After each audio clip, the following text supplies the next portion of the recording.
मित्रांनो, आपल्या देशावर इंग्रजांनी सुमारे 150 वर्ष राज्य करून कधी काळी सोन्याची धूर निघणारी भूमी म्हणून ओळखली जाणारी आपली भूमी गरिबी, गुलामगिरी यासाठी ओळखली जाऊ लागली होती. सर्व भारतीय लोक स्वतःचा आत्मविश्वास गमावून बसले होते. त्यावेळी परिस्थिती एवढी खराब झाली होती की आपण एकाच आईचे लेकरं आहे म्हणजे या भारत मातेचे सुपुत्र आहोत हेच लोक विसरले होते. सर्व भारतीय लोक स्वतःचा आत्मविश्वास गमावून बसले त्यावेळी परिस्थिती बिघडले होते. म्हणून या सर्व भारतीय लोकांना एकत्रित आणण्यासाठी लोकमान्य टिळकांनी सार्वजनिक गणेशोत्सव व शिवजयंती साजरा करण्यास सुरुवात केली. लोकांना एकत्रित आणून त्यांच्यात एकता निर्माण करणे हा त्यामागचा मुख्य उद्देश होता. आणि त्यांचाच परिणाम भारतीय लोकांनी ब्रिटिश सरकार आपल्यावर कसा अन्याय करतात आणि त्याविरोधात भारतीय लोक मोठ्या प्रमाणात एकत्रित आले आणि पुढचा इतिहास आपण सर्वांना ज्ञातच आहे.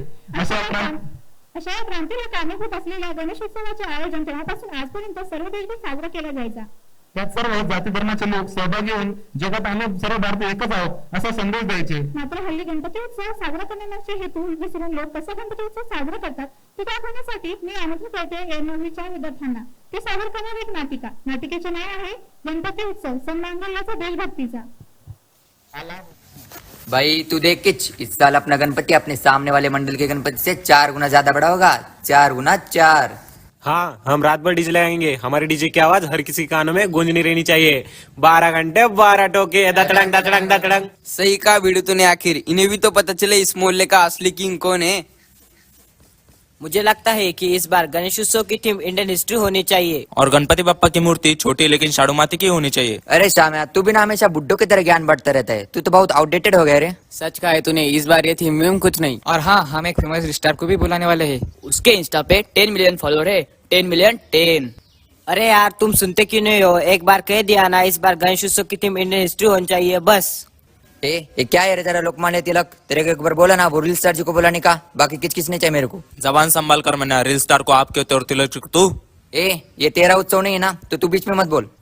तू नया है ना, तो जरा लिमिट में रहे. अब ज्यादा हो रहा है. अरे तुम्हें अपने देश का इतिहास नहीं पता, शर्म नहीं आती. शाने, अगर इतना है ना तो खुद का गणपति बेटा तेरी तो. अरे ये क्या हो रहा है. जिन तिलक जी ने यह गणेश उत्सव शुरू किया वो अब स्वर्ग से यह देखते होंगे तो उन्हें क्या महसूस होता होगा. काश तिलक जी यहाँ आते और इन लोगों को समझाते. जब अंग्रेजी हुकूमत के सामने अपनी आवाज उठाने से भी लोग डर रहे थे, जब धर्म के नाम पर देश में दंगे और हत्याएं हो रही थी, तब गुलामी में जकड़ रखे इस देश में एक ऐसे चिराग ने जन्म लिया जिसकी रोशनी से भारतीय स्वतंत्रता संग्राम फिर से चमक उठा.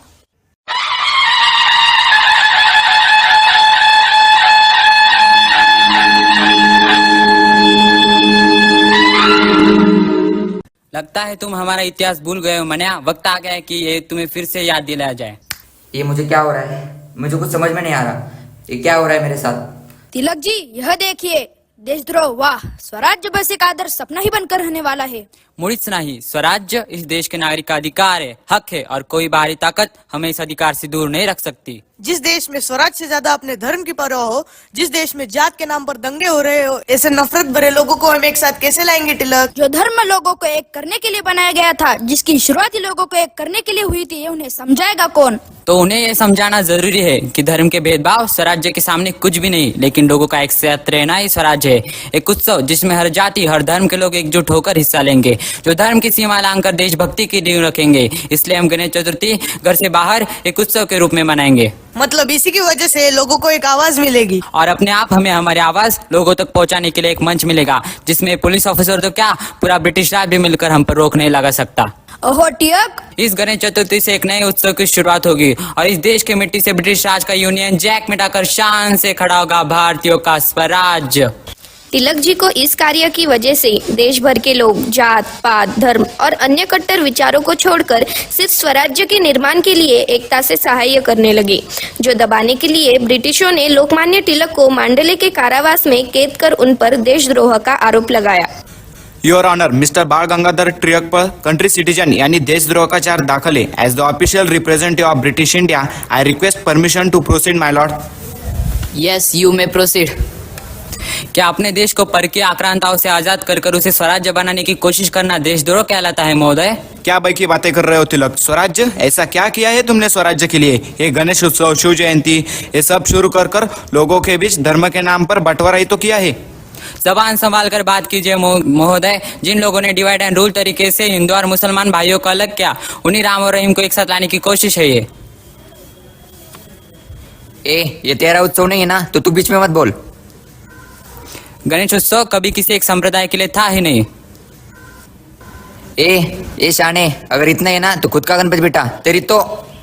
हम लोगों में गुस्सा और नफरत बहुत है। हाँ, हम रात भर डीजे लगाएंगे। हमारे डीजे की आवाज हर किसी के कानों में गूंजनी रहनी चाहिए। 12 घंटे 12 टोके, दतड़ंग दतड़ंग दतड़ंग। लेकिन अगर हम नफरत छोड़ दे तो यही गुस्सा तुम्हारे ब्रिटिश एम्पायर को हमारे देश से बाहर फेंकने की ताकत रखता है। समझ लगा मिस्टर?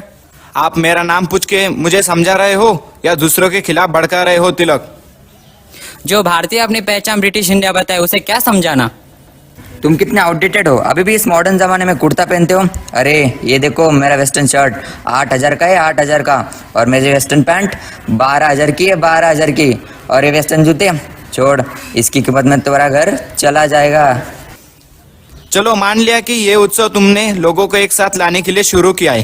क्या सच में लोग इससे नजदीक आएंगे या उससे ही एक दूसरे के बीच दरारें बढ़ाने का जरिया बनाएंगे? ये तो आने वाला कल ही बताएगा। क्यों मिस्टर बाल गंगाधर तिलक? स्वराज्य, बस इस एक शब्द पर मेरा पूरा जीवन बिता है। मैंने वेदों का अध्ययन किया, अंधश्रद्धा और बाल विवाह जैसी बालिश परंपरा हटाने का प्रयत्न किया, वर्तमान पत्रों के माध्यम से समाज में क्रांति लाई, ताकि खंड जाति और धर्म के नाम पर खंड खंड में बिक रहे इस देश को इंद्रवज्र जैसा मजबूत और अखंड बनाया जा सके, और लोगों के मन में भरे एक दूसरे के प्रति द्वेष को कम कर उनके विचारों को बदलने की कोशिश की। और आज मेरी ये कोशिश। हमें माफ कर दीजिए तिलक जी। अरे मैं चाहूँ तो भी तुम्हें माफ नहीं कर सकता, क्योंकि तुम सिर्फ मेरे ही नहीं अपितु उन सब वीरों के दोषी हो जिन्होंने इस भूमि को स्वतंत्रता दिलाने के लिए अपने प्राणों की आहुति दी। उनके खून का एक कतरा तुमसे आज ये सवाल पूछता है कि क्या तुम इस आजाद भारत के वही भविष्य हो जिनके लिए उन्होंने बलिदान दिया। जब मैं मुंबई के तट से मंडाले के जेल में शिक्षा भोगने के लिए जा रहा था, तब मुझे कभी ये लगा नहीं कि जो मैंने इस देश को बचाने के लिए किया, समाज को सुधारने के लिए किया, वो फैशन बन जाएगा। जो गणेशोत्सव मैंने समाज को एक लाने के लिए बनाए, वो अब उसी समाज में दूरियां बढ़ाने का काम कर रहे हैं। आज कल लोग सिर्फ दिखा और मज्जा के लिए उत्सव मनाते हैं। अरे कौन सा स्वराज और किसका स्वराज? तुम जैसे लोगों की वजह से इस भारतवर्ष रूपी सूर्य को ग्रहण लग गया है, केवल और केवल तुम जैसों की वजह से। अरे कब हटेगा ये ग्रहण? दोगे हमारा साथ सुसंस्कृत और अखंड भारत बनाने के लिए? अरे तुम क्या दोगे? तुम भी वैसे ही हो। लोकमान्य जी, हम मानते हैं कि हम आपके दोषी है, लेकिन आपने मेरी आंखें ही खोल दी। आज से मैं कोई भी ऐसा बुरा काम नहीं करूंगा जिससे समाज पर बुरा असर पड़े। रहीम और शाम, इस बार गणेश उत्सव की थीम इंडियन हिस्ट्री होगी और इस बार मंडल में शाडूमाती का गणपति ही बिठाएंगे।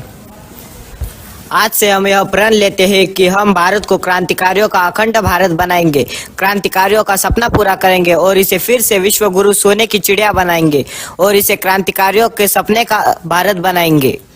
हम सब मिलकर ये शपथ लेते हैं कि इस स्वराज्य को सुराज्य बनाएंगे। जय हिंद। धन्यवाद।